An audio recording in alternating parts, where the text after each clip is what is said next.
இது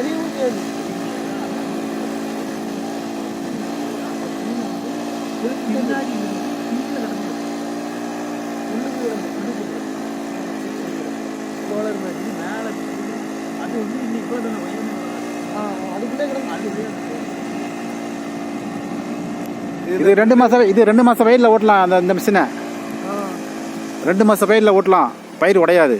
இப்போ இந்த புல்லுலயே கிடக்கல, திரும்ப இதுல கை பார்க்கணும். இது அள்ளணும், அள்ளித்தான் ஆகணும். ஓட்ட முடியும், இப்படி ஓட்ட முடியாது. இப்படி ஓட்ட முடியாது. இது எந்த அளவுக்கு விட்டுருக்கோ அந்த அளவுக்கு ஓட்ட முடியும். இப்போ புல்லுனா அடிச்சு போட்டுக்கலாம், ஆளை விட்டு அடிக்கணும், ஆளை விட்டு அலசி எடுக்க வேண்டியது. இதுதான் இப்ப மிஷின் தேவையில்லையா? அப்போ ஆள்கள் கைக்கு வராது. அது டைமிங் கூடும்ல. வெறும் ஆள் எடுத்தாக்கா புடிச்சு புரண்டி எடுக்கிறதுக்கும் பொண்ணு வச்சு சும்மா எடுக்கிறதுக்கும் வித்தியாசம் இருக்குல்ல. நீ கொஞ்சம் தரப்புறன்னு அந்த சுத்தி குறைக்கிறோம்.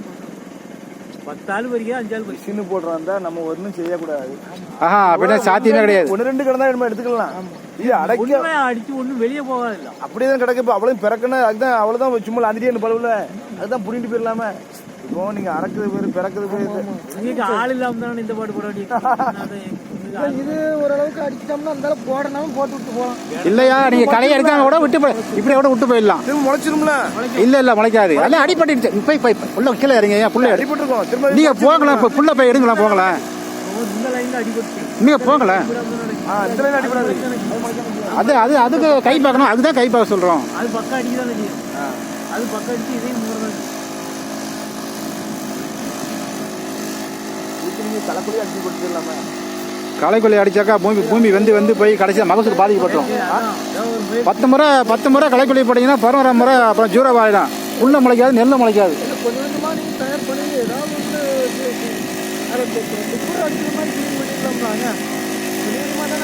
இதெல்லாம் களையை மொத்தம் கலடக்கூடாதுங்க விவசாயி.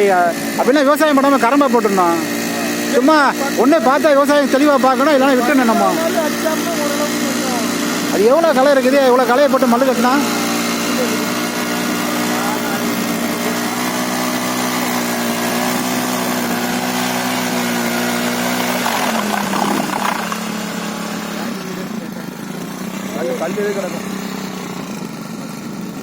இல்ல கல்லு கல்லு கீழே கல்லு கிடக்குது.